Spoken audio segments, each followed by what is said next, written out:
Magandang umaga, ngayon po ay araw ng Lunes, June 30, 2025. Update po muli sa lagay ng panahon. Sa kasalukuyan po ayon sa Pag-asa, southwest monsoon o habagat ang nakakaapekto sa Visayas, Mindanao, Central Luzon, Southern Luzon at western section ng Northern Luzon. Wala po tayong bagyo o low pressure area na minomonitor ngayon sa loob po ng ating Philippine Area of Responsibility. Ngunit isang bagyo naman ang nasa labas ng ating PAR, pero wala po ito sa ngayon na direktang epekto sa lagay ng ating panahon.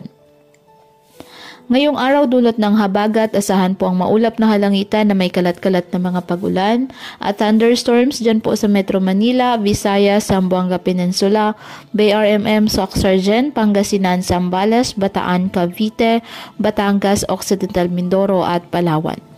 Ang Bicol Region, nalalabing bahagi ng Mindanao, Ilocos Region, Central Luzon, Calabarzon at Mimaropa, bahagyang maulap hanggang sa maulap na halangitan with isolated rain showers or thunderstorms, dulot pa rin po yan ng habagat. At ang nalalabing bahagi ng Luzon, apektado ng mga localized thunderstorms. Patuloy po na maging handa sa banta ng mga biglaang pagbaha at pagguho ng lupa at palaging mantabay sa iba pa nating weather updates at sa updates po ng Pag-asa hinggil sa lagay ng panahon.